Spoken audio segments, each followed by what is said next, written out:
Agora vou aproveitar a companhia do Isaac, que tá aqui no tempinho de tela dele do dia, pra gente conversar um pouquinho sobre essa estratégia, sobre esse método de introdução de outros alimentos na rotina alimentar das crianças com seletividade ou dificuldade alimentar. Eu tô falando do food chaining, ou encadeamento alimentar. É uma estratégia muito difundida nos Estados Unidos, onde consiste na apresentação de novos alimentos com características semelhantes aos alimentos que as crianças já aceitam e, melhor ainda, daqueles que elas mais gostam.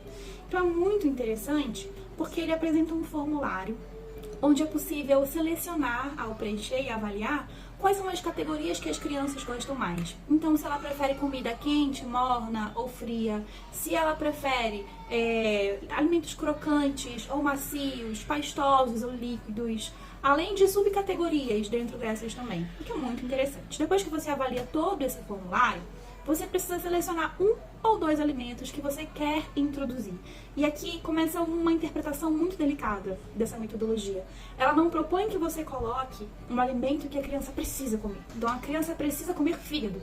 Não é essa a proposta. Um alimento próximo àquele que ele já aceita, que você tem muita certeza de que trabalhando devagarinho você consegue introduzir e que a criança tem a capacidade de aceitá-la. Então não é do ponto de partida da necessidade nutricional, mas daquilo que a criança tem maior probabilidade de aceitar.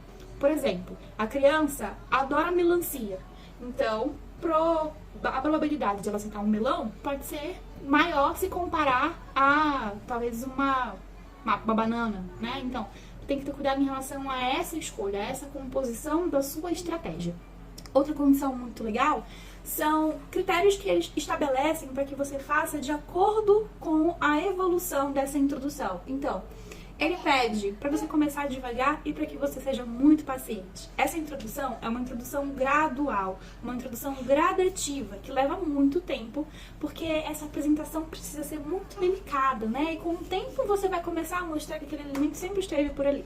Além disso, você precisa observar muito a reação da criança, né? Então, como essa criança reagiu quando ela viu, quando ela sentiu o cheiro, quando ela aproximou da boca, quando ela colocou na boca, mastigou, deglutiu, tudo isso é muito importante de ser acompanhado e registrado para que você consiga avaliar a evolução.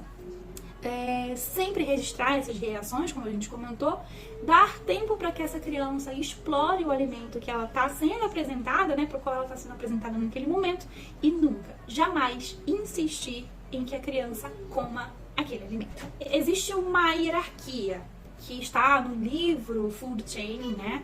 É o livro que leva o nome dessa metodologia, dessa técnica, que é uma hierarquia da relevância da avaliação que antecede a implementação desse tratamento. Então ele fala aqui, temos um músico no fundo. Então ela fala aqui, ó, que é uma avaliação médica, nutricional, alimentar, sensorial, comportamental, e depois dessas 5 avaliações é que você traz a mudança alimentar. Aqui em casa, a gente decidiu fazer essa implementação sem a avaliação nutricional ainda, sem a comportamental, porque não temos recursos financeiros para isso agora, né? Mas a gente percebe que o Isaac tem caminhado para uma possível seletividade, para uma possível dificuldade alimentar, na verdade. Então a gente já vai antecipar um pouquinho nessa condição. E aí, então, ainda falando sobre a terapia do Isaac pontualmente, nós colocamos um objetivo a ser testado inicialmente, que foi a introdução da maçã. A fruta predileta do Isaac é a banana. Então a gente vai tentar fazer aproximações da maçã, tanto no ambiente quanto nas receitas. A primeira receita que a gente vai fazer, já está gravada, eu vou colocar aqui no vídeo para vocês, é um bolo de chocolate que usa na massa maçã. Além da maçã, só o cacau e o ovo. Então a maçã é o que compõe o bolo. E a gente colocou cubinhos, né, pedaços de banana nessa massa para trazer essa satisfação do Isaac. Para trazer essa satisfação para o Isaac de estar comendo algo que ele adora. Muito bem. Está tocando o piano. Então, a ideia é que com o tempo, essa maçã que está processada, que está super desfeita na massa, comece em partes a ganhar forma. Até que a gente chegue numa apresentação muito parecida com a da banana, por exemplo, né? Aquela consistência macia. Isso pode ser com uma maçã cozida, por exemplo, dentro da massa do bolo, né? Pessoal, um detalhe muito importante que eu não posso deixar de dizer antes de encerrar esse vídeo.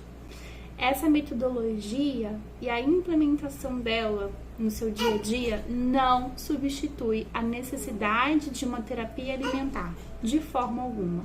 Ela pode ser complementar às intervenções terapêuticas que seu filho precisa, mas não substituta.